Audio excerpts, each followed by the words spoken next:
Bienvenido a otro episodio de Green Industry Talks, donde le damos un espacio a la voz de la sostenibilidad en la industria y país. Yo soy Miguel Martini.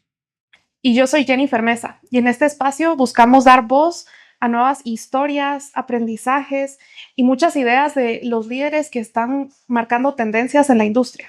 Hoy tenemos a un invitado cuya trayectoria combina liderazgo empresarial y comunicación estratégica, y que ha dedicado su carrera a crear espacios de debate y desarrollo sostenible en Guatemala.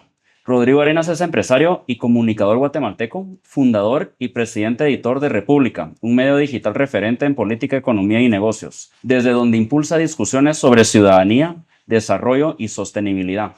En el ámbito empresarial, Rodrigo ha liderado proyectos como Habitare, Desarrollos y Mayan Logistics, enfocados en infraestructura moderna y parques logísticos de clase A que integran eficiencia, innovación y sostenibilidad en su diseño y operación. Hoy tuvimos una conversación inspiradora con Rodrigo Arenas, la mente detrás de uno de los medios digitales más influyentes de la actualidad. Descubrimos a la persona detrás del proyecto de República, sus convicciones y la visión que lo llevó a impulsar el concepto de periodismo de soluciones. Y conocimos más sobre su iniciativa empresarial con Mayan Logistics. Además, Rodrigo nos compartió detalles de su próximo evento de República, Mujer, Familia y Libertad, que se va a llevar a cabo la próxima semana, donde se abordará el papel fundamental de la mujer en el desarrollo y la importancia de la familia como núcleo de la sociedad. Un episodio lleno de ideas, reflexiones y proyectos que conectan directamente con el futuro de nuestra región.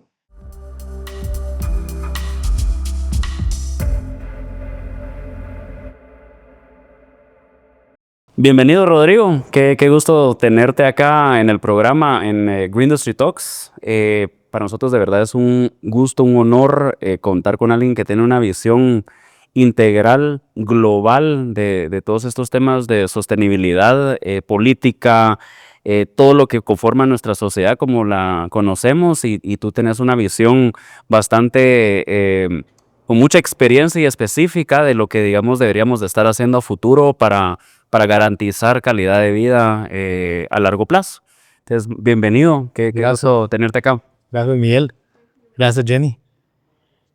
Mira, para partir quisiera un poquito irnos del lado tuyo personal de cosas que te motivan a ti y ponerle una persona que del sector privado y se lanzó en los medios de una manera muy exitosa, por cierto, o sea, siempre ha sido exitoso. El tracking de República ha sido muy notable en todos los eventos de industria y están presentes. La calidad de artículos que sacan y reportajes que sacan son muy inspiradores. Y te quería preguntar, ¿qué fue, digamos, de tu vida yendo al pasado? ¿Qué fue al final lo que catalizó esa idea para formar República? Pues gracias Miguel, gracias Jenny. A ver, ¿cómo te lo puedo decir? Yo vengo de una familia empresarial, vamos, que toda la vida mi papá fue empresario, mis abuelos fueron empresarios, mis hermanos son empresarios. Yo pues soy empresario y era empresario y sobre todo en la industria inmobiliaria. Y en el 2009, pues fue el famoso asesinato de Rodrigo Rosenberg. Días antes, un mes antes, habían asesinado a Jalil Musa, que era el tío, casi papá, digo yo, de uno de mis mejores amigos. Y eso me llevó a la plaza a manifestar. O sea, realmente me llevó mi amigo, el sobrino de Jalil. Pero eso me activó, me calentó una parte de la sangre que yo no sabía que tenía ahí dormida.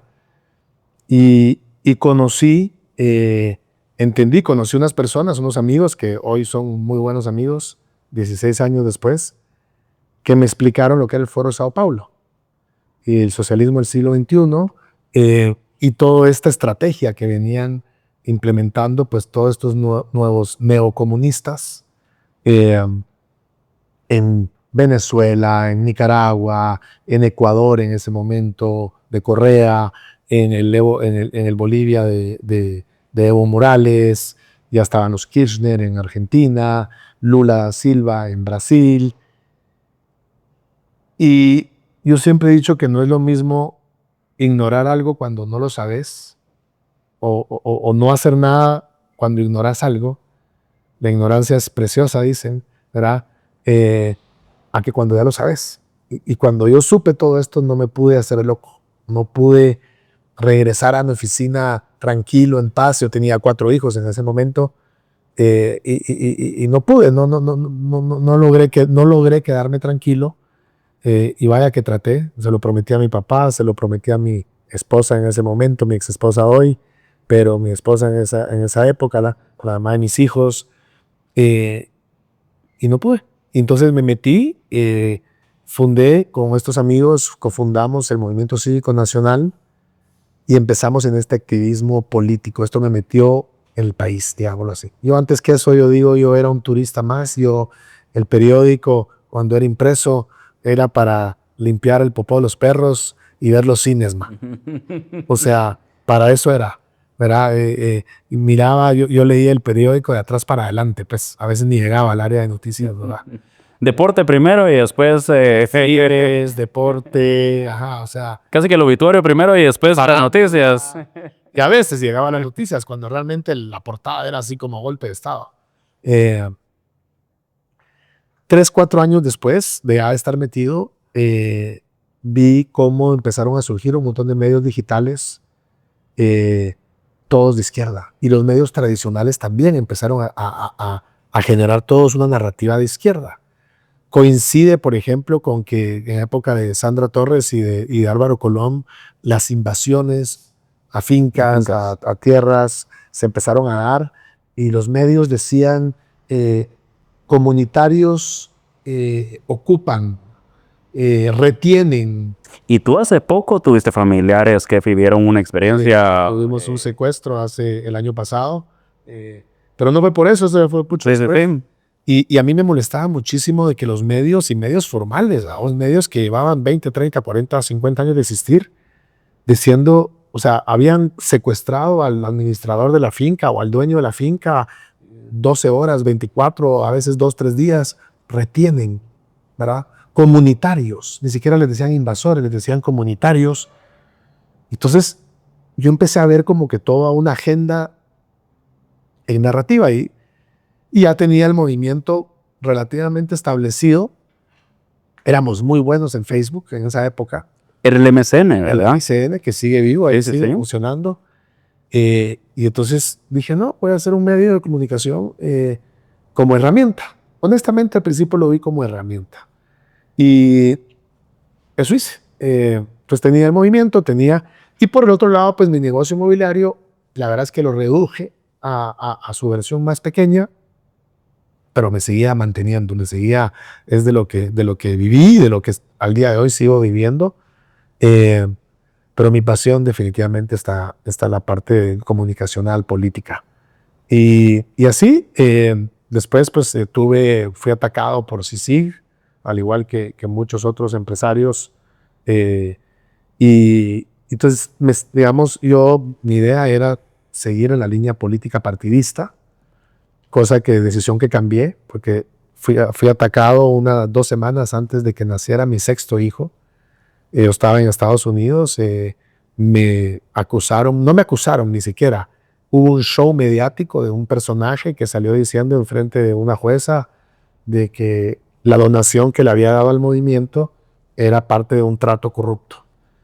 Y de eso los medios, que estaban todos cooptados por la CICIG, hicieron toda una estrategia de comunicación. Yo estaba en Estados Unidos y le apostaban a que yo me quedaba allá, entonces ya no tenían que demostrar nada, yo ya quedaba como un prófugo corrupto, y me regresé al día siguiente. Al día siguiente me regresé públicamente, publiqué que regresaba, que iba a ir al Ministerio Público, que yo iba a dar la cara, que yo iba a desvanecer todas las acusaciones porque no había cometido ninguna ilegalidad.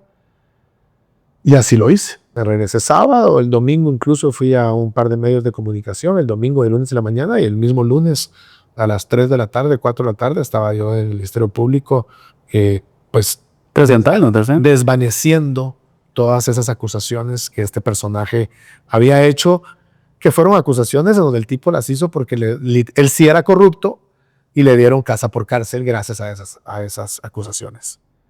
Entonces, ahí pues cambio de opinión con el tema de la política partidista, porque ya vi, o sea, sí, yo me subo a ese avión regresando de Estados Unidos a Guatemala convencido de que iba a la cárcel.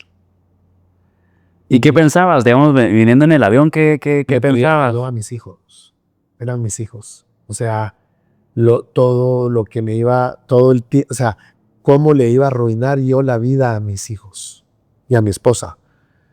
Como te digo, estaba por nacer mi 6º hijo, no iba a estar en su nacimiento, era la grabación de mi hija, de mi hijo mayor, de mi 2º hijo, no iba a estar en su graduación, o sea, se iba a casar mi hija mayor, no iba a estar en su casamiento, o sea, se me pasó como que 5 años de todos los eventos familiares en los que yo no iba a poder estar, que yo iba a fallar, pero al mismo tiempo ver a mi familia todos los fines de semana teniéndome que ir a visitar a la cárcel.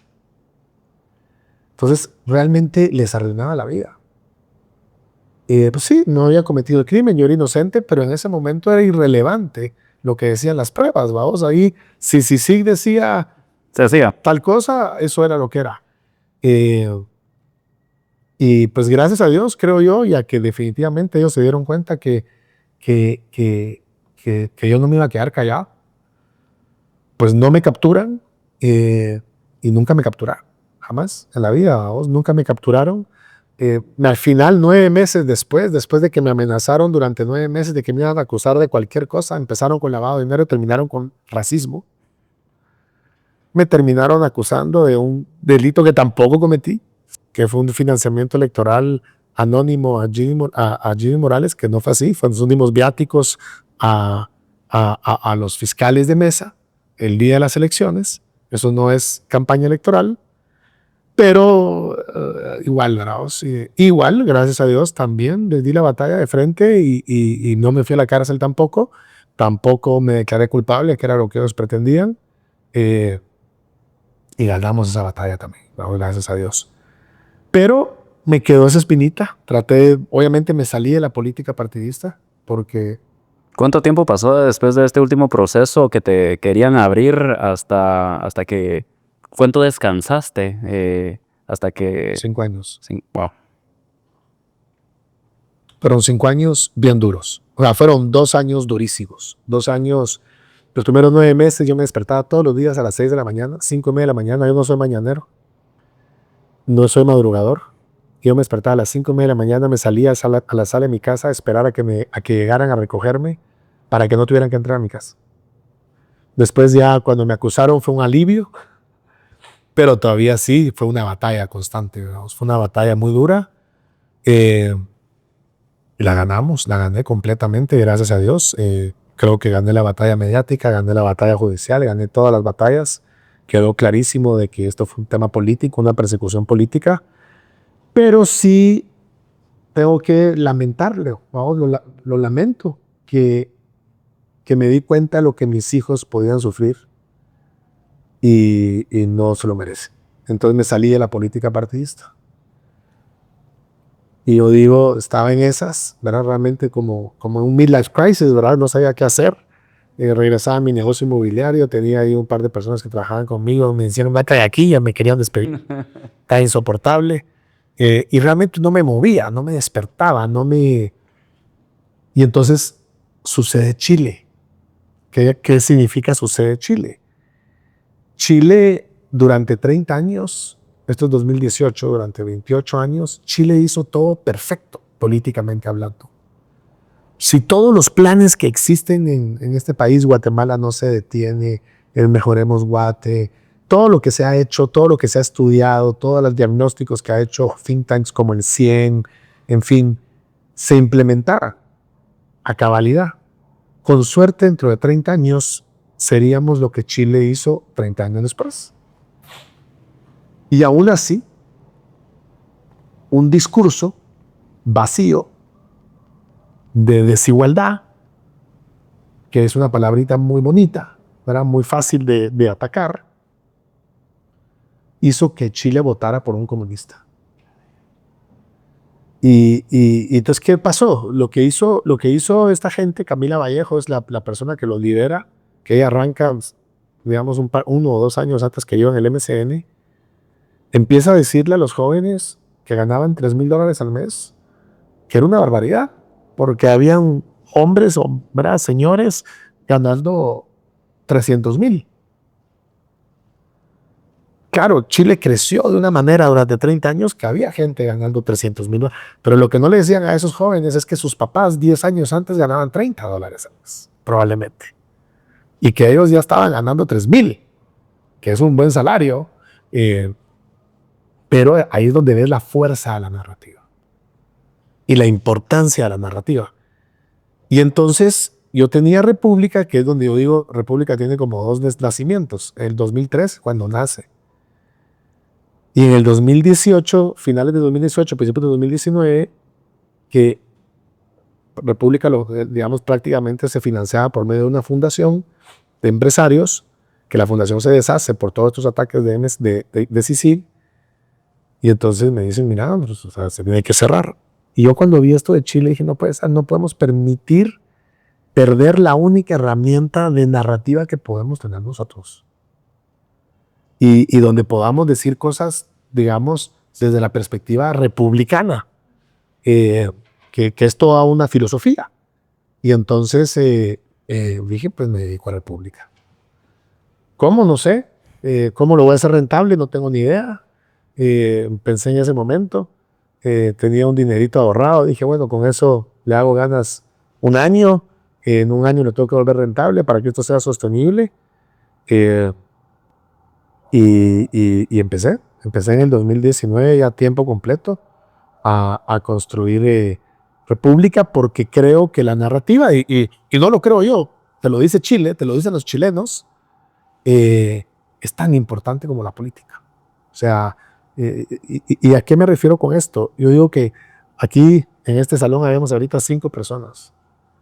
Los que nos despertamos y que cuando pusimos el pie en el piso hoy en la mañana, dijimos, somos responsables de todo lo que nos pase. Yo vine una hora y media tarde con ustedes hoy. Eso es culpa mía. Eso no es culpa del tráfico, eso no es culpa del alcalde, eso es culpa mía. Se me arruinó el carro, no es culpa mía, no es culpa ni siquiera del carro que se me arruinó. Eso es culpa mía. Eso es responsabilidad individual, o sea, ser republicano. Versus hay otros que se levantan con otro pie y le echan la culpa a todo el mundo de lo que les va a pasar en el día. Entonces, el que se levante echándole la culpa a todo el mundo de lo que le sucedió en el día, para mí ese es un socialista. Y los que nos despertamos y nos levantamos siendo responsables de nuestro día, esos somos republicanos. Y esa mentalidad es importantísima. Porque esa es la mentalidad que te construye meritocracia, que es la del guatemalteco. El guatemalteco es trabajador, el guatemalteco es tesonero, el guatemalteco no quiere regalitos, el guatemalteco quiere oportunidades. Y eso es lo que nos falta hacerlo. Pues ahí fue. Chulísimo. Y es la verdad impresionante cómo a pesar de todas estas cosas, buscaste siempre la manera de poder seguir adelante con esto que es tu convicción al final. O sea, te mantuviste muy fiel a tus ideas. Qué necio sí soy. Es buenísimo, la verdad, porque gracias a eso has construido un medio de comunicación que le da espacio a muchas cosas, pero que no solo da el espacio en sí, no solo cubre la noticia, sino que es un tipo de periodismo que busca hacer, no solo decir. Y eso es algo bien importante y lo define muy bien esta frase que te había comentado que me encanta y que te quería mencionar, que es periodismo de soluciones. No es periodismo de simplemente informar. Informar ahora con las redes sociales, podemos hacerlo todos. Pero hacer periodismo de soluciones es ir un paso más adelante y buscar dar el espacio también a personas que proponen, darle voz a todas estas personas que, como tú dices, los guatemaltecos somos así. No queremos que nos regalen las cosas, queremos oportunidades. Y tú, gracias a República, estás creando oportunidades para muchos jóvenes. Estás dando estos espacios para la industria, para el comercio, dando esa voz que necesitamos. Entonces, la verdad es un esfuerzo increíble tanto su historia y cómo nació República y ver ahora un medio de comunicación tan potente donde se da todos estos espacios. Entonces, también me gustaría hacerte específicamente la pregunta de dónde sale también esta iniciativa de darle tanta voz a la industria en específico, al sector privado? Mira, a ver, de muchas áreas. Primero, yo no soy, digamos, de ADN periodístico. Yo no nací periodista, yo no heredé un medio de comunicación que lo tengo que ver cómo lo mantengo. No es esa mi historia. Yo hice un medio de comunicación y lo sigo haciendo. Y como te digo, mi objetivo es influir en la narrativa, ¿verdad? Entonces, hay medios de comunicación y hoy está X, ¿verdad? X es una plataforma que te dice qué pasó, ¿verdad? O sea, yo no pretendo que tú te metas a República a ver qué pasó. Cuando asesinaron a Charlie Kirk, nosotros no fuimos los primeros en salir. Definitivamente que no. O sea, y es más, probablemente ninguno de nosotros nos recordamos dónde lo vimos, porque lo vimos en X. Y la mayoría hoy tienes tú 3 tipos de medios de comunicación. Tienes los medios de comunicación que se llaman los clickbait, que son esos medios amarillistas que buscan que apaches el botoncito para que te salga el anuncito y les den un centavito. Y eso es para mí, eso es nefasto. Eso es nefasto porque generalmente hacen un periodismo de muy mala calidad, tergiversan para tú verte atraído a apachar el botón. De ahí están los medios de comunicación tradicionales, unos para bien, unos más de izquierda, unos más de derecha, si quieres, o más conservadores o más liberales, pero que realmente, o sea, no te dan mayor información más que lo que te da ya hoy X. Yo digo, esos son medios que están compitiendo contra X, contra Elon Musk. Yo contra Elon Musk sí no quiero competir. Y que son medios que no te generan ya un valor. Porque, como te digo, ¿en qué medio viste tú que mataron a Charlie Kirk? Es irrelevante. Entonces nosotros lo que buscamos es ser un medio que te dice por qué pasan las cosas. No qué pasó, sino que por qué pasó. Una de las cosas que vimos, y esto es algo que a mí me impactó muchísimo en el 2012, en enero del 2012 yo ya estaba metido con todo este tema de los principios republicanos y los valores y la separación e independencia de los poderes y lo importante que era todo eso. Y vino la vicepresidenta en ese momento, que era Roxana Valdet, y ustedes eran muy jóvenes, y ella toma posesión el 14 de enero, creo que fue el 15, o el 14, creo que fue el 15, al día siguiente hace un evento en un hotel y presenta a ella a la Junta Directiva del Congreso. Y todo el mundo, medios de comunicación, cámaras empresariales, organizaciones, todos, la discusión era, entendamos a quién nombró. ¿A quién nombró de presidente? ¿A quién le responde el vicepresidente? O sea, como que cuál era toda la función de poder de la Junta Directiva esa. Y nadie preguntó qué está haciendo la vicepresidente nombrando al Congreso, que no tenía nada que hacer. O sea, entonces me acuerdo que yo entré en shock, porque yo le decía a la gente, pero es que eso no es lo importante. Lo importante es qué está haciendo la vicepresidente. ¿Qué estaba haciendo? Nos estaba mandando un mensaje a los guatemaltecos de que el Congreso es mío y lo manejo yo. Y así fue. Ella manejó el Congreso durante muchísimos años. De los 4 años que fue 3 años y medio que fue vicepresidenta, manejó el Congreso 3 años, a su sabor y antojo. Entonces ahí entendió que no porque seas graduado de la mejor universidad de Guatemala o de Estados Unidos o de donde sea, o porque seas un empresario exitoso o porque seas un profesional de altísimo nivel, entiendes la política. Y la política hay que entenderla, porque si no comete los errores de creer que el presidente es Dios Todopoderoso.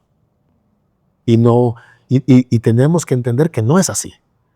Y que la política es filosofía y que nos afecta todos los días. Aquí a nosotros 5 que estamos hoy acá, nos afecta todas las decisiones que toman, ¿verdad? O sea, yo le decía hace un par de horas a unas personas, les decía, si nosotros hubiéramos entendido el poder el poder que ha tenido Sandra Torres en los últimos 15 años, si en lugar de tenerle una persona como Sandra Torres, lo hubiera tenido gente decente, proactiva, tendríamos Canal Seco, 3 puertos, 5 aeropuertos. Guatemala sería otra, ¿verdad? Pero como no lo entendemos, dejamos que otros lo hagan y lo entiendan y hagan con nosotros lo que se les dé la gana. Por eso me metí en el periodismo de soluciones, porque de análisis, ¿verdad? De analizar, de proponer, y también ¿por qué de soluciones? Porque a mí me parece de muy mala calidad de que tu trabajo sea criticar al poder, solo porque es el poder. Sí, fiscalízalo, critícalo, pero si está haciendo algo bien, apláudelo. ¿Por qué no? Ah, no, porque eso no es ser periodista. No me parece.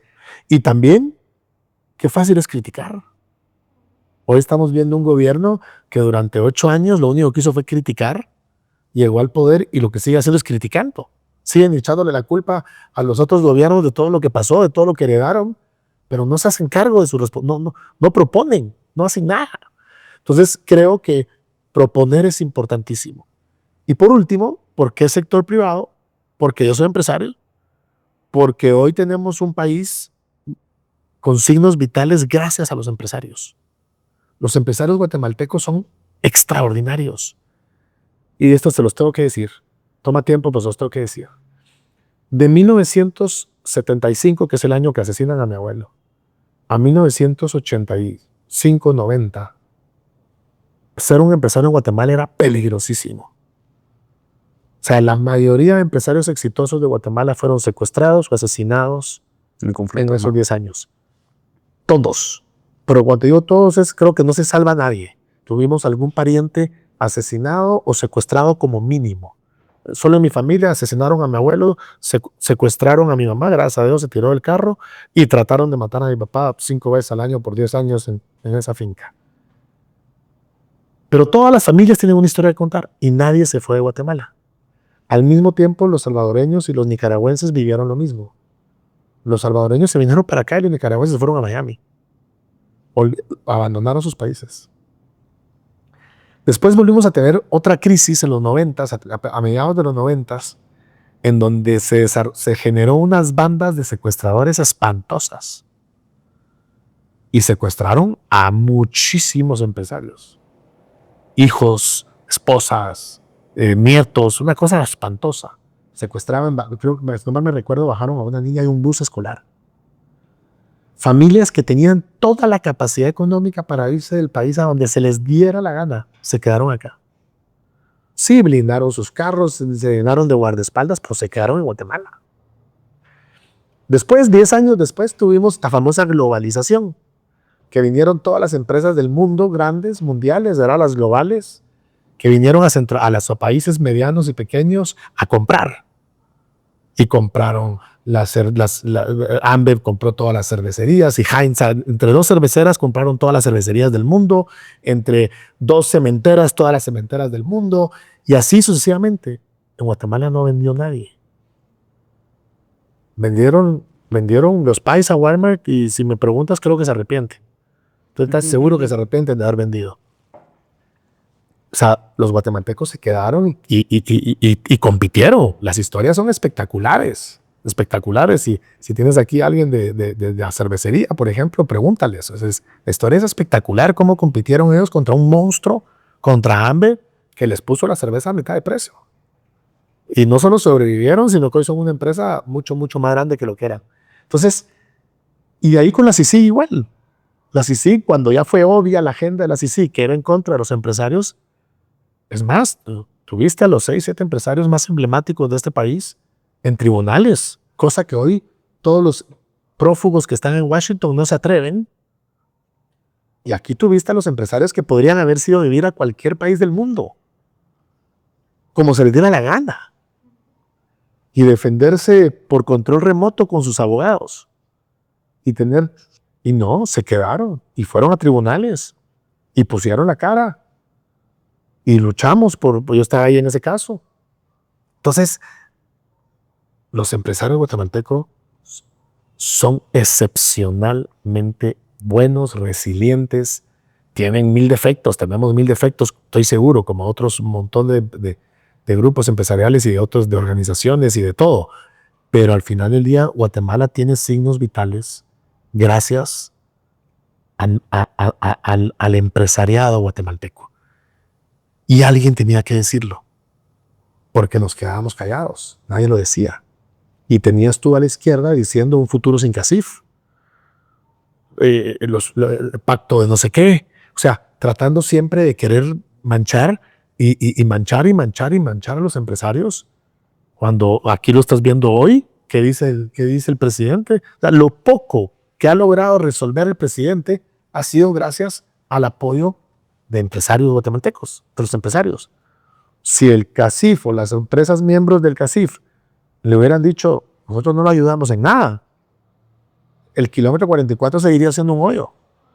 El puente del Nahualate seguiría caído. O sea, sería un desastre. Y ahorita justo hablando ya de infraestructura, fabuloso que comentaste esos ejemplos. Digamos, el tema de política está metido, digamos, es uno de los influyentes más grandes definitivamente de nuestra vida cotidiana. Y, digamos, moviéndonos un poco más, ponerle en legislación, tú has hablado y recientemente en un summit que diste de infraestructura portuaria. Me encantaría que platicáramos un poquito más de qué se necesita para nosotros dar el siguiente paso, destrabar lo que está actualmente, qué es los males que estamos padeciendo. ¿Qué hablaron en este summit? Porque, digamos, quisiera poderle exponer a bastante más gente qué son los temas que se hablaron, quiénes son las personas que estuvieron, qué te impactó más a ti de lo que se vivió ahí, y un poquito más de qué necesidades de legislación necesitamos para poder hacer eso realidad. Lamentablemente la respuesta a tu pregunta no es una. Por un lado hay una respuesta que es necesitamos liderazgo político. Si bien es cierto, el presidente Arévalo no es el responsable de cómo están los puertos, sí es el responsable de resolverlo. Fue electo para resolver ese problema, no para seguir diciendo quién es el responsable del problema. O sea, él no es el responsable de cómo están las carreteras, pero sí es el responsable de resolver el problema en las carreteras. Entonces, lo primero que necesitamos es voluntad política. O sea, no necesitamos legislación, necesitamos decisiones. Necesitamos que tome decisiones. En el Summit se hablaron de muchas cosas muy interesantes. Digamos, yo aplaudo que se haya contratado al Army Corps of Engineers de Estados Unidos para hacer los trabajos en el puerto. ¿Por qué? Porque el puerto, Miguel, va a ser o de los chinos, o de la mafia, hoy es de la mafia, o de los gringos. Yo prefiero que sea de los gringos. Así de sencillo. ¿Y por qué te digo que va a ser solo de uno de esos tres? Porque no veo a un empresario guatemalteco dispuesto a dar esa guerra contra la mafia que tendría que dar para que el puerto sea de empresarios guatemaltecos. O sea, es una guerra contra el narco, contra un montón de enemigos que sí no ganas. Tienes que tener fuerza de Estado para poder ganar. ¿Y por qué es mafia chinos o gringos y no Estado de Guatemala? Porque la mafia y el Estado de Guatemala son la misma cosa, pues. Entonces, yo creo que haberle dado este contrato al Army Corps of Engineers es muy bueno, es excelente. Si algo, creo que es muy poco probable que un político guatemalteco se atreva a romper un contrato con el gobierno de Estados Unidos. Y si algo son famosos los americanos es por cumplir sus contratos. O sea, en Estados Unidos cumplir un contrato no es ala, qué bueno que lo cumpliste, es lo que se hace. Y se ve la seriedad en el estudio que están haciendo. Digamos, no es un estudio de 24 horas, sino que son 36 meses bien formaditos. Que es lo que ese puerto requiere, ¿verdad? Y de ahí, pues, ojalá pasen rápido a Santo Tomás y a toda esa zona. Entonces se habló de eso, se habló de la necesidad de hacerlo más parecido a un canal seco, ¿verdad? Hay un proyecto ahí interesantísimo, privado, pero esta decisión del presidente. O sea, el presidente tiene que tiene que tomar la decisión de si quiere hacer algo bueno para el país o no. Si realmente quiere ayudar a que la gente salga de pobre o no. Porque lamentablemente la narrativa, una vez más, que utilizan es que los puertos los usan los grandes empresarios, los que importan granos, los que importan petróleo, los que exportan banano. No, los puertos los sufrimos nosotros todos los días. O sea, critican el 10% que puso Estados Unidos de tarifas. ¿Cuánto nos cuesta la mala infraestructura vial que hay? ¿Cuánto nos cuesta la ineficiencia de los puertos que hay? Mucho más que ese 10%. O sea, lo que perdemos de competitividad en esa deficiencia, porque no es ineficiencia, es deficiencia, es gigantesco. Pero además de lo que ganaríamos. Imagínate tú que cuando Panamá recibe el Canal de Panamá, que el Canal de Panamá es un lindo destino turístico y tiene algunos desarrollos en sus alrededores, pero no sé qué porcentaje, pero un gran porcentaje del Canal de Panamá es selva. ¿Verdad? Está el canal y es selva, porque obviamente no es como que los barcos van a pasar haciendo compras, ¿verdad? Aquí el canal seco sería el desarrollo de todo lo que sucedería alrededor de esa carretera durante, ¿qué serían? 400 kilómetros. O sea, el desarrollo económico. Si el canal de Panamá le generó a Panamá un crecimiento del 9-10% anual como por 15, 20 años, yo te diría que esto a Guatemala le generaría un crecimiento de 10% por 30 años o 40. O sea, entonces, eso es lo que Guatemala necesita. Guatemala lo que necesita es oportunidades. El guatemalteco no se va de Guatemala, no migra por falta de seguridad o porque no le gusta Guatemala. El guatemalteco migra a Estados Unidos por falta de oportunidades. Hay un estudio en donde el 90% de los guatemaltecos quieren regresar. Y los que se van pensando en que voy a ir a hacer suficiente dinero para poder construir mi casa. O poder algunos pagar sus deudas, o yo qué sé. Pero los guatemaltecos no, hay otras nacionalidades que migran y no quieren regresar nunca más a su país. El guatemalteco no. Y ese es un tema muy importante, digamos, dentro de la sostenibilidad en la industria como país. Todo es la parte socioeconómica. Tú mencionas las oportunidades y todo, y digamos, yo soy fiel creyente de resolver el problema desde la raíz, no tratar los síntomas. Y ponerle, hay anuncios de el aumento nuevamente salarial de doble dígitos, por ejemplo, y que eso, por ejemplo, es solamente tratar un síntoma, porque es algo que No. en puertos, por ejemplo, resolves un problema, destapas, lo volvés eficiente, quitas la deficiencia, lo volvés en eficiencia, lograrás reducir gastos, costos de canasta básica, etcétera, versus lo otro que al final de por sí económicamente te puede inclusive aumentar la inflación, es más liquidez. No, la inflación no te la va a aumentar, pero te diría que es mucho más que una consecuencia o más que un síntoma. Ese incremento salarial a dedo lo hizo Venezuela, lo hizo Argentina, lo hizo Nicaragua. ¿Y cuándo dejan de hacerlo? Cuando ya es irrelevante que lo hagan, porque el salario real del venezolano son $3 al mes. O el salario real del argentino llegó a ser $10 al mes en un momento dado. O sea, cuando destruyen tanto la economía, pero políticamente, entonces hay que entender algo. No es cierto ahí que los políticos están tratando de mejorar la calidad, la capacidad de compra de los guatemaltecos. No. Los políticos lo que están queriendo ganar ahí es popularidad. Areva lo sabe porque el año pasado, cuando lo subió 10%, eso le subió como 5 puntos en popularidad. Y a mí no me... entonces sus asesores le estarán diciendo lo mismo. Súbalo otra vez. Ahora súbalo a 12, tal vez le sube 10% de popularidad. O sea, es una herramienta política que al que más daño le hace es al empleado. Porque ¿qué es lo que te sucede? En primer lugar, la gente quiere decir que las grandes empresas pagan mucho más que el salario mínimo. La mayoría de grandes empresas, sobre todo las industriales, las agrícolas no tanto porque los commodities son complicados.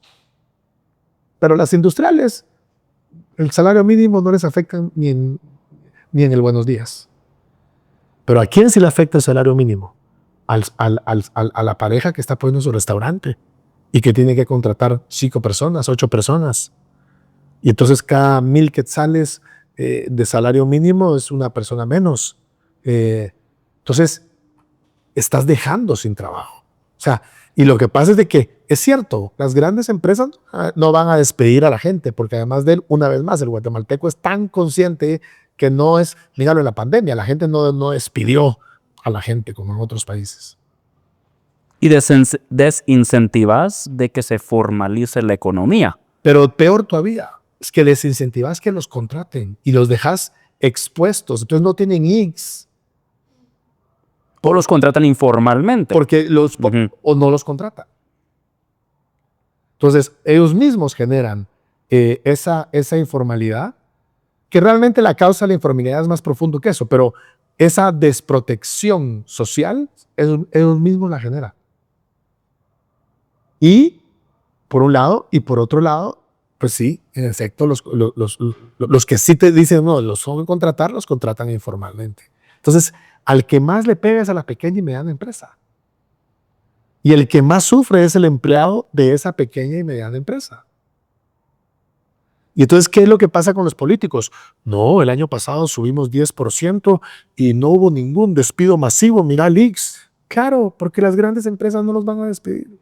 Pero lo que no dicen es la cantidad de gente que no fue contratada con protección social, que es el IS. Entonces, esa vaina del salario mínimo es una herramienta muy, perdón, pero es una herramienta hijueputa de parte de los políticos, porque le hacen sentir a la gente que es para su bien cuando es la que más daño les hace, porque no contratan a un montón de gente culpa de eso. Y en Guatemala no es como que Guatemala generamos alrededor de 200,000 plazas al año de demanda laboral. Y lo más que producimos creo que son 50,000 o 100,000 al año. O sea, hay 100,000, 150,000 jóvenes guatemaltecos que no consiguen trabajo todos los años. Y estás tomando decisiones políticas para que tu encuesta se mire más bonita, haciéndole el mayor daño a esos jóvenes. Entonces no se vale. Entonces te diría, y regresando a la sostenibilidad de los puertos, Miguel, la sostenibilidad para mí es muchísimo más que reusar el agua o economía circular. La sostenibilidad es bien sencillo, es proyectar a ser una empresa para que dure 100 años. O más. O más. Y para que una empresa dure 100 años o más, el mercado tiene que existir durante 100 años y tus prácticas tienen que ser buenas durante 100 años. Eso es sostenibilidad. Entonces no es preguntarle a los españoles ahorita que necesitan energía, ¿qué opinan de la sostenibilidad energética de España? ¿Verdad? Entonces, la sostenibilidad es integral, si no, no es sostenible. Excelente. Y te quería preguntar ahorita, yéndonos al tema arancelario, digamos, con el tema de nearshoring, porque digamos, si antes ya venía la tendencia nearshoring de muchas empresas por la ubicación geográfica de Guatemala tan rica, clima, gente, ¿cómo ves ahorita tú que estás involucrado en mucho, digamos, reuniones en el exterior? ¿Cómo ves el tema arancelario? ¿Cómo esto básicamente cómo va a afectar a Guatemala? ¿Cómo lo va a convertir en un lugar mucho más atractivo? ¿Cómo va a potenciar también el nearshoring? Y más que nada también hablando de el proyecto en el que tú estás involucrado de Mayan Logistics. ¿Cómo lo ves? Mira, yo no creo que el tema arancelario, la estrategia arancelaria de Estados Unidos va a potenciar el nearshoring solo porque sí. Si no hacemos lo que hay que hacer, eso no va a suceder. El tema arancelario de Estados Unidos hay que entender que es un cambio cultural de Estados Unidos. No es una estrategia política, ni siquiera es una estrategia económica, digamos, de corto plazo, de estoy recaudando más más dinero por medio de los aranceles que por medio del impuesto. Es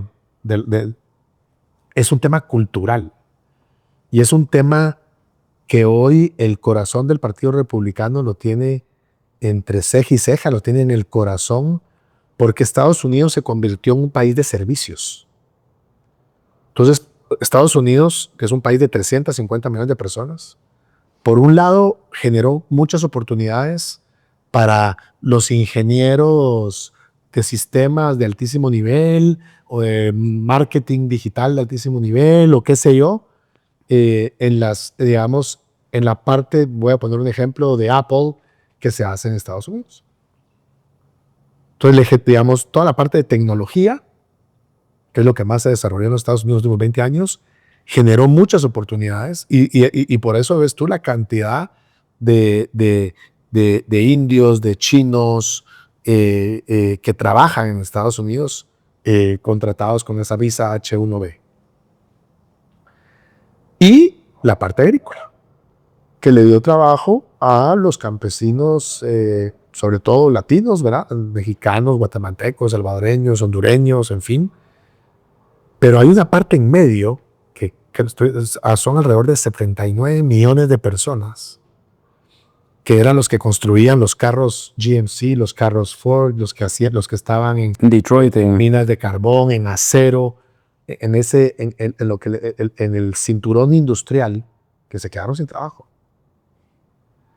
Y hoy lo que yo creo que es el futuro de la política de Estados Unidos, que es J.D. Vance, viene de ahí. Hay que leer el libro de él, porque él viene de ahí. Él vivió eso en carne propia y él jura cambiarlo. Él dice, un país como Estados Unidos no puede ser un exportador de servicios. Tiene que ser industrial. Entonces, la filosofía detrás no es una estrategia económica de 1 más 1, 2, y si me sale la matemática la voy a continuar. Es un tema de generación de empleo, de calidad de vida para todo esa clase media, llamémosle así, americana, que hoy no tiene oportunidades porque no está tan bien educada para poder ir a trabajar a estas grandes industrias tecnológicas, pero tampoco quieren ser agricultores, tampoco quieren ir a cultivar alcachofa. Entonces, es un tema cultural. Entonces, si tú me preguntas a mí, yo creo que Guatemala y Centroamérica, en primer lugar, ahí hay un tema, y es que en una cosa yo sí coincido completamente con Bukele, y es que Centroamérica la tenemos que unir. No políticamente, pero sí económicamente.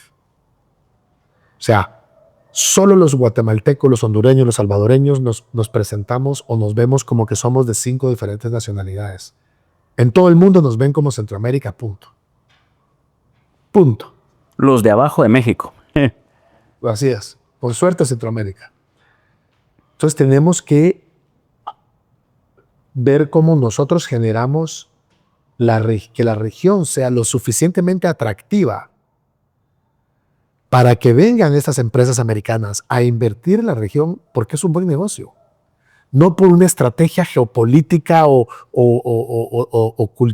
¿cómo se llama? O laboral. Eso para las empresas es secundario. Las empresas van en donde es un buen negocio ir. Es como una gremialidad de países.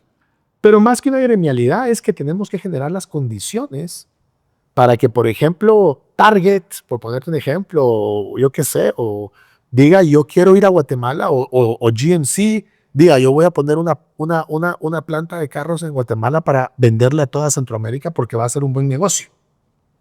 Eso para mí.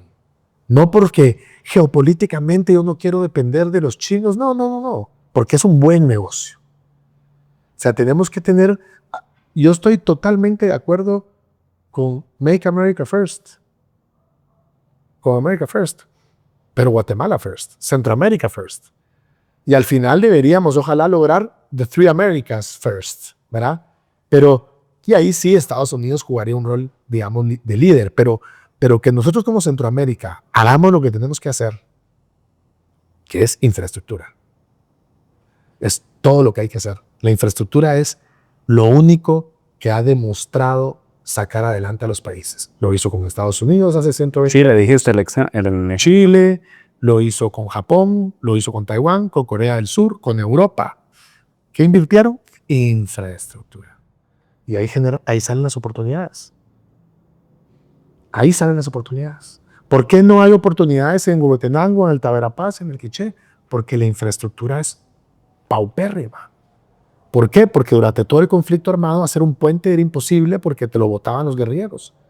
O construir una carretera mataban a los... Entonces, pero o sea, ya pasaron 30 años y la infraestructura en esos lugares sigue siendo de muy baja calidad.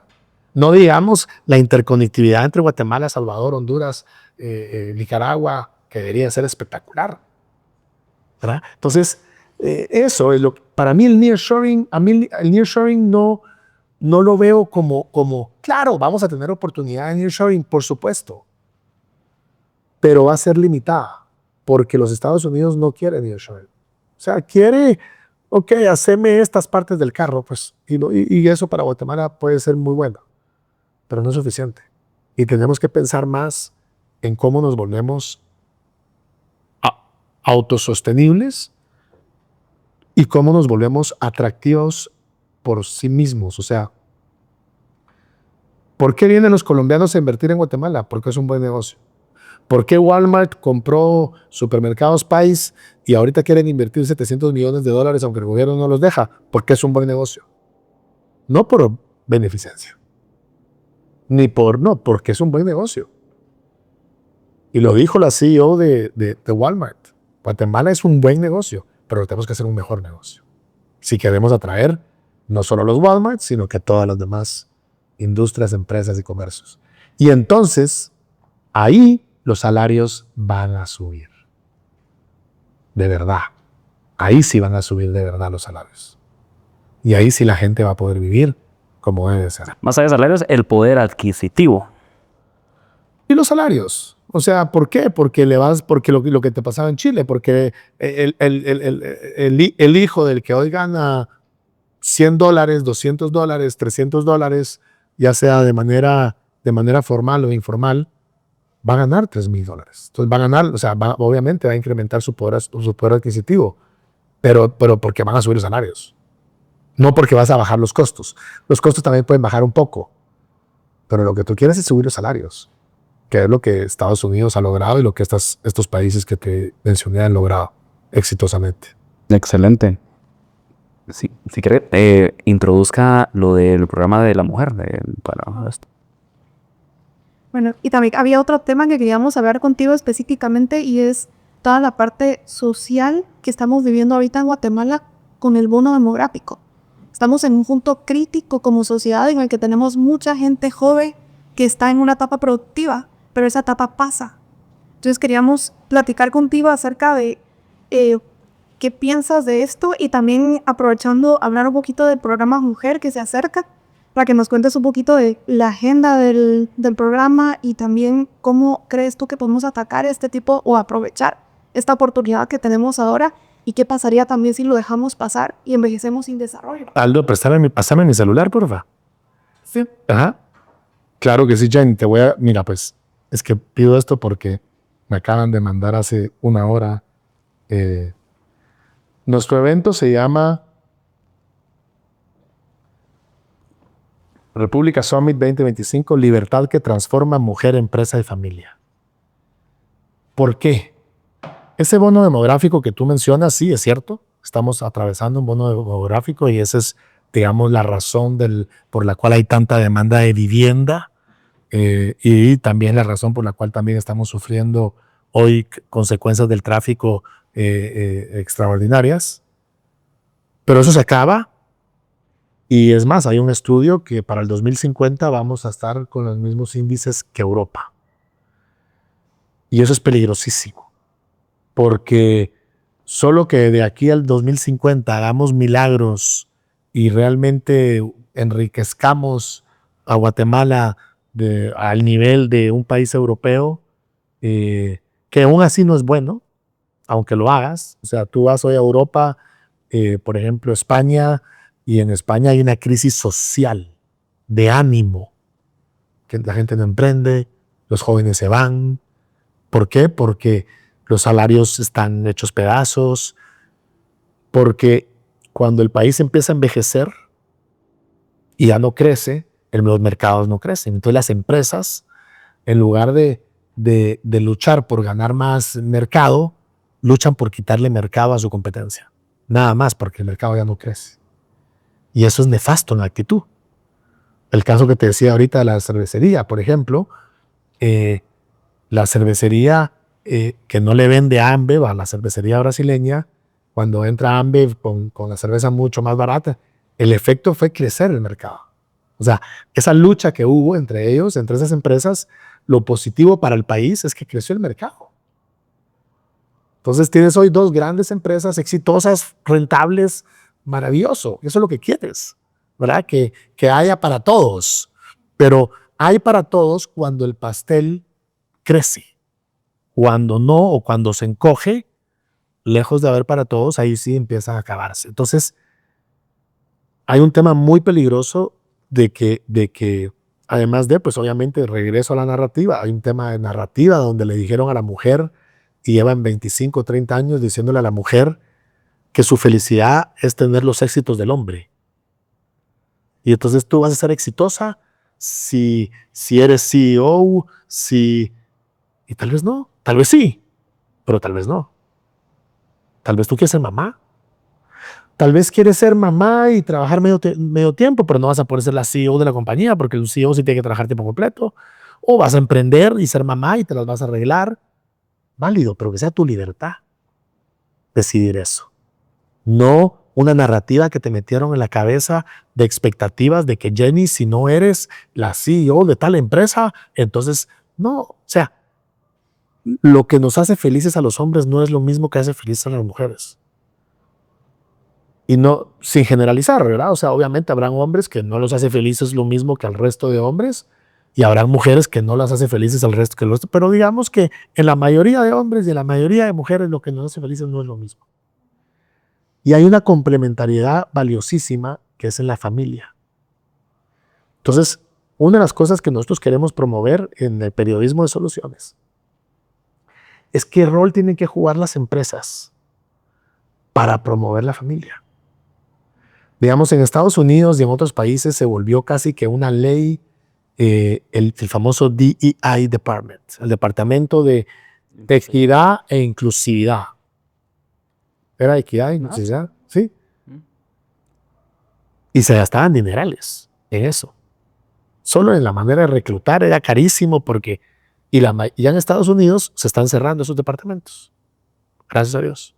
Porque son nefastos para la sociedad. O te pregunto, ¿a ti te gustaría que Miguel te diga, te invito a que seas mi socia porque eres la mejor arquitecta que yo conozco? ¿O te invito a que seas mi socia porque eres mujer? Por capacidad, de mi idea. Entonces nadie quiere que lo contraten porque tiene una característica física de la cual no tiene ninguna responsabilidad. Tú no eres responsable de ser mujer, ¿verdad? Entonces, el impacto social es muy negativo. Pero, ¿qué es lo que para mí sí deberíamos de hacer? Sobre todo países en donde las empresas, como repito, son tan comprometidas con el país. ¿Cómo yo genero, digamos, si tú te vienes a trabajar a mi empresa y eres una mujer joven y tienes tu novio y te casas y estás haciendo tu carrera conmigo en mi empresa y dices, bueno, yo no quiero escoger entre ser mamá y trabajar en la empresa. ¿Cómo hago para...? Ok, vas a escoger entre ser la CEO, eso tal vez sí, pero yo debería como empresario de darte las condiciones para que tú no tengas que escoger y tú puedas ser mamá y esposa y ejecutiva o empresaria o proveedora o lo que sea que sea de mi empresa. Entonces, ¿qué cosas podemos hacer las empresas para que las mujeres jóvenes, las jóvenes iba a decir ya, para que las mujeres jóvenes no tengan que escoger y que entonces digan, bueno, voy a ser mamá, qué belleza trabajar en esta gran empresa que me ayuda a ser mamá. Y entonces me voy a atrever a tener un hijo, 2, 3, y entonces creo que podemos hacer algo y gastarnos plata en eso, no en las estupideces de DEI, ¿verdad? Ni tampoco en muchas del famoso ESG, ¿verdad? Que yo sé que es un buen negocio para ustedes, está bien, pero yo creo en el ESG en lo que sí funciona. Regresando a tu pregunta, Miguel, que me decías de por qué Mayan Logistics, pues parte de lo que les estamos haciendo de concreto, las bodegas, es porque son mucho más sostenibles, o sea, mucho más sostenibles que hacer las de lámina. Entonces, y queremos dejar la infraestructura para que todas tengan sus paneles solares arriba, porque es eficiente, punto. O sea, porque es buen negocio, ¿verdad? No porque me obligan o porque me voy a ver bien o porque me van a poner una medallita de que yo soy autosostenible, no, porque tiene que ser un buen negocio. Porque si no es un buen negocio, te pasa lo que le pasó a España con la energía. Que se quisieron ganar el premio, ¿verdad? De energía renovable. Y bueno, Costa Rica igual. Costa Rica hace, ¿qué fue? 2 años con la sequía que hubo, estuvo a punto de apagar el switch. Porque no hubo ni sol ni agua y no tenían. Entonces, el evento de mujer, ¿cómo es? Ya se me olvidó otra vez.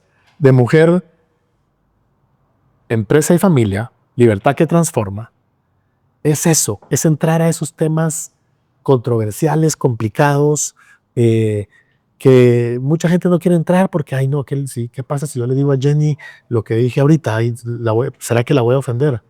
Hombre, yo sé que tú quieres ser buena arquitecta, que eres una buena arquitecta y que estás en una posición por tu mérito y que definitivamente no quieres que sea porque... Y si eso te ofende, lo siento mucho, ¿qué te puedo decir?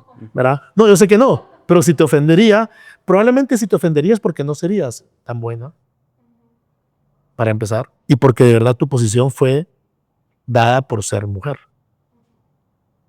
¿Verdad? Entonces, hay un error en esa parte. Entonces, la idea es tener estas conversaciones y en este caso en particular, sí, creemos que no podemos, tenemos ahorita un bono demográfico, pero se acaba en, no sé, 4 o 5 años. Y si nos dormimos en los laureles, entramos en una crisis en los 40 y 50 que son dentro de 25 años. No es nada muy complicada. Sí, la verdad me parece fabuloso toda la temática del evento y también importante cómo en tocar este tipo de temas puede afectar tanto a largo plazo, porque algo que me parece muy importante para tratar justamente este fenómeno que estamos viviendo es que a través de la familia, como tú dices, sí se puede estabilizar esta situación. Total. Porque necesitamos seguir teniendo juventud. Que es esa parte muy importante. Y mira, el tema de la familia va más allá. O sea, el tema de la familia, la familia es el centro de la sociedad. Y la mujer es el centro de la familia. O sea, yo estuve casado, me divorcié, estuve soltero 5 años y me volví a casar. Y no sé si vos sos casado, Miguel, o no, pero si uno no está casado, uno no tiene hogar a dónde regresar. O sea, uno regresa a casa cuando hay una mujer que lo está esperando. Cuando hay una familia que te está esperando. O sea, la mujer es ese polo que atrae, que genera la familia. Y el hombre sin mujer es incompleto en ese sentido. Muy incompleto. Creo que la mujer es bastante menos incompleta que el hombre. Son complementarios, se necesitan los dos. Lo mejor es los dos. Pero si yo tuviera que escoger, o sea, y me pasó cuando me divorcié, yo dije, mis hijos van con su mamá. O sea, mis hijos se quedan con su mamá. Yo los adoro, me fascinan, pero mis hijos necesitan a su mamá. O sea, eso es biológico. Eso no lo diseñé yo. Eso no lo dice un libro. Esa es la realidad biológica que lo ves en los animales, ¿verdad? O sea, nunca ves a todos los patitos atrás del pato. Los ves atrás de la pata. Y ahí no creo que haya un tema ideológico ni ninguna regla. Entonces, la familia, ¿y qué es lo que pasa con la familia? La familia es ese lugar en donde nadie se mete. En donde a ti te pueden decir, o sea, al presidente, quien sea puede decir lo que se le dé la gana, que tú a tus hijos los vas a cuidar, los vas a proteger, los vas a educar como a ti se te dé la gana. Y el mejor ejemplo es la pandemia. No, que si tiene COVID, tiene que estar a una regla de 3 metros de distancia. Que se enfermara tu hijo y estabas abrazándolo 24/7. Y te valía madre lo que dijera el presidente, Fauci, Tauci, quien fuera. Entonces, eso es la familia. La familia es ese blindaje de la libertad. Es donde tú tienes, o sea, si mañana todos los colegios de Guatemala se vuelven socialistas, pues yo agarro a mis hijos y no los mando al colegio. Punto. Y les doy homeschooling, como sea. Punto.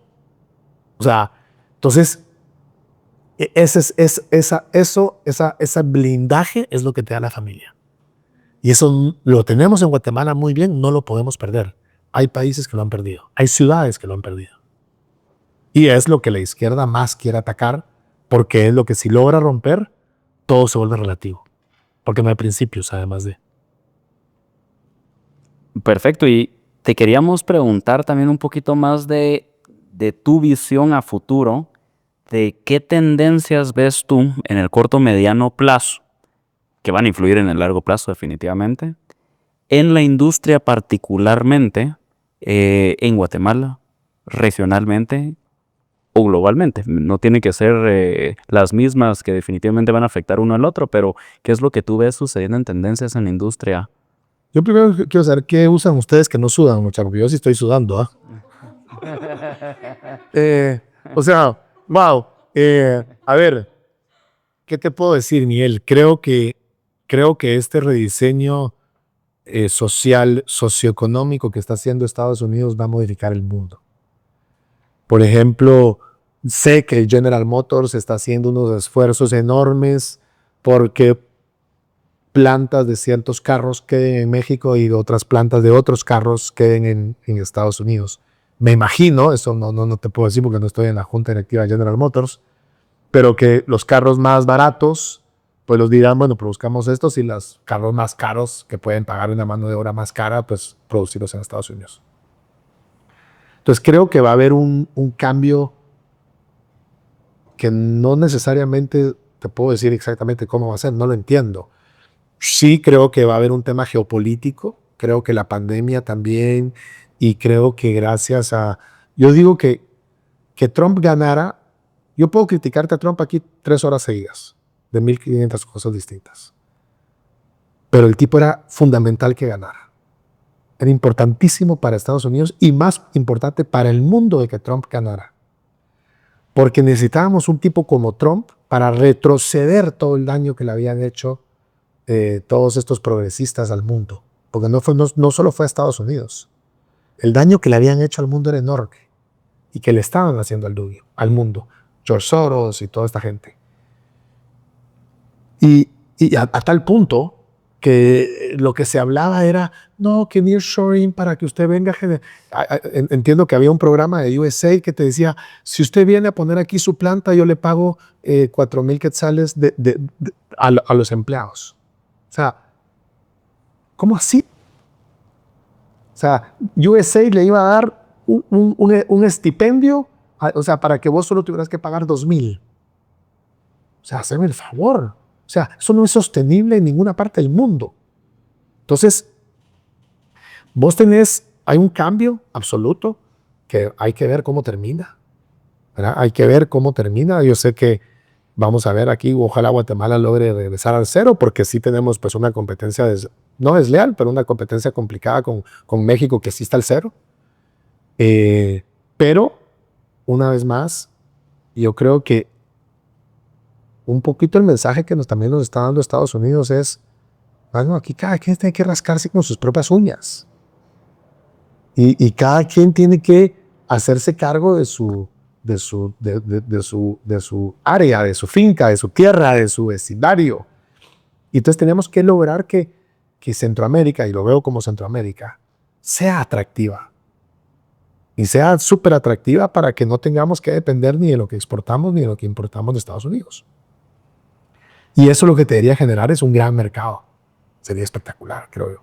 ¿Verdad? Esa sería como mi misión ¿Cómo generas? Imagínate tú que el Producto Interno Bruto de Florida es 1.7, siempre me confundo cómo se dice, billones de dólares. Yo creo que es 1.7 trillion dollars. El de México, igual. El de Centroamérica, Colombia, Venezuela, Ecuador y República Dominicana, ¿cuánto crees que es? Lo mismo, sumado. 70% menos. Ahora, eso lo podemos ver como qué tristeza o qué gran oportunidad. Porque si nosotros lográramos que el Producto Interno Bruto de todos estos países que te acabo de mencionar, que además de somos vecinos, y tenemos casi que un lago en medio, porque el Mar Caribe es un lago,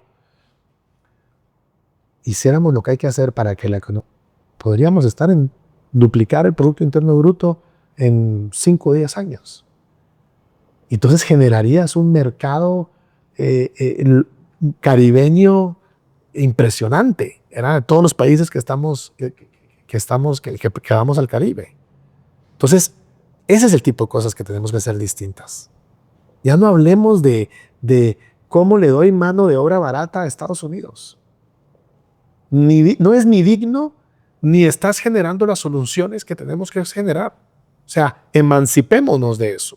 Ese es para mí, te digo, y claro, hizo un parque industrial, pero estamos haciendo un parque industrial, Maya Logistics, en La Paz, que espero, y así está haciendo, la verdad, que sirva más para la distribución de productos a la ciudad. Y así está pasando. La gente que nos está comprando son más distribuidores que quieren meter a su producto a la ciudad y tienen un acceso privilegiado porque estamos al lado de la entrada de Villanueva sin pagar el peaje. Entonces, tenemos Villanueva y la ciudad, que bueno, ahí tienes cualquier cantidad. Entonces, creo que tenemos y que podemos y que debemos generar esa economía, pero ¿cómo generamos? Digamos, la economía de la ciudad de Guatemala es extraordinaria.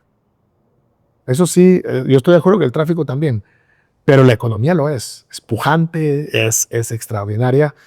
¿Cómo hacemos para tener que sea igual de pujante y extraordinaria la economía de Xela, de Mazate, de Cobán, de Huehue, de Reu? O sea, ¿verdad? ¿Cómo hacemos para que todas las economías, para que tengamos 10 ciudades pujantes? Y entonces va a ser irrelevante las tarifas. Y vamos a tener un país que funcione. Entonces, ese es un poquito mi... Entonces, pronosticarte cómo va a ser la economía, no sé. Pero sí sé que están habiendo cambios importantes, que son cambios profundos, porque como te digo, no es un tema económico, no es que Trump dijo de ISR recaudo 10 y de tarifas puedo recaudar 15 y por lo tanto prefiero tarifas. No, es un tema social, humano, de un tipo que tiene convicciones muy fuertes que se llama J.D. Vance y de todo un partido político que comparte esa visión. Eso no va a cambiar tan fácil. Eso no va a ser un tema de, ay, no le funcionaron las tarifas, regresemos a la globalización. No va a pasar. No lo veo pasar. Y ponerle, para concluir, me encantaría ponerle que te dieras o le estuvieras hablando a tus hijos. ¿Qué mensaje les quisieras dejar para, como tú decís, nosotros los chapines nos quedamos, a pesar de lo que pase, nos quedamos? Algo inspirador para a los futuros empresarios de Guatemala. Puchica, a ver, yo lo que le diría o lo que le digo a mis hijos es lo más importante que uno tiene es la capacidad de soñar. Tener la capacidad de soñar es una bendición que tenemos que proteger y mantener. Y yo quiero que mis hijos y que empresarios guatemaltecos que los jóvenes guatemaltecos sean soñadores. Todos. Pero tenés que despertarte en la mañana y levantarte a trabajar por ese sueño. No te puedes quedar en soñador. Tenés que tener la actitud, la decisión, la fuerza, la disciplina de decir, ya soñé, ahora me despierto, me levanto y voy a trabajar por mi sueño. Y Guatemala es un país que para muchas personas eso es posible, para otros no. Y tenemos que trabajar, los que tenemos el privilegio, los que tenemos la capacidad, tenemos la responsabilidad de trabajar para que todos los guatemaltecos puedan soñar. No podemos, no se vale no hacerlo. No se vale. Yo digo que el capitalismo es como un edificio. Tienes gente que vive en el lobby, tienes gente que vive en el nivel 10, tienes gente que vive en el penthouse. Y puedes trabajar y ser exitoso y subir y bajar de pisos, ¿verdad? Cada piso, digamos, es un estrato social. Y mientras tú estés en el lobby para arriba, es tu responsabilidad. Pero en Guatemala tienes gente que vive en el sótano 1, 2 y 3. Tenemos que lograr las condiciones para que esa gente suba, ¿no? Y ahí sí creo que tenemos la capacidad, y espero que mis hijos también la tengan, la capacidad y de poderlo hacer. Lo podemos hacer. Se ha hecho, lamentablemente te diría que por culpa de los políticos, a pesar de los políticos, se ha logrado, pero no se ha logrado que le llegue a los 16 millones, 18 millones de habitantes, ni siquiera sabemos cuántos somos, por culpa de los políticos. Tenemos que cambiar eso.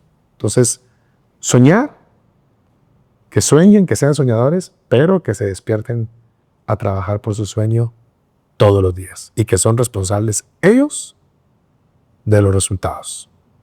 Me encanta, me encanta. Y mira, para terminar acá el programa, vamos a hacer una pequeña dinámica, es un poco simbólica, y te voy a invitar, solo te voy a robar ahí detrás tuyo, una de esas puntas de palas.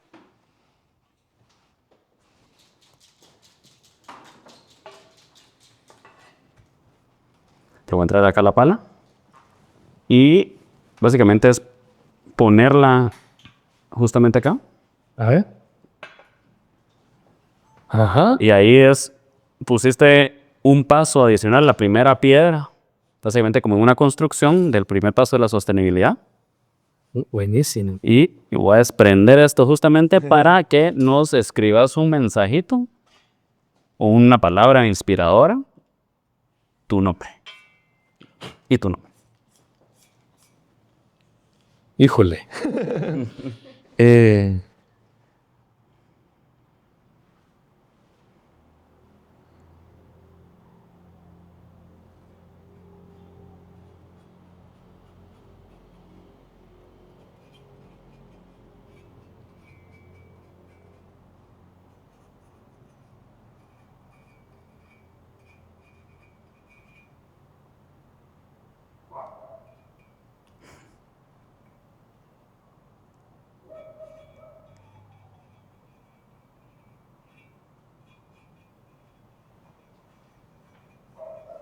Buenísimo. Entonces, nunca dejen de soñar, de Rodrigo Varejas.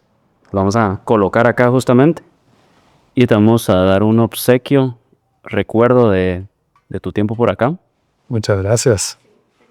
Ay, gracias, Te Jenny. agradecemos mucho por el tiempo, también por compartirnos toda tu perspectiva, que al final nos alimenta a nosotros también. Esperamos también poder tener muchos más episodios contigo acá, para seguir compartiendo ideas. Será una. Gracias. Gracias. Muchas gracias. Gracias, Miguel. Y felicitaciones y éxitos. La verdad es que esto es un esfuerzo, yo lo conozco, lo entiendo. Parece mucho más sencillo de lo que es. Es bastante más complejo de lo que es, pero es muy importante.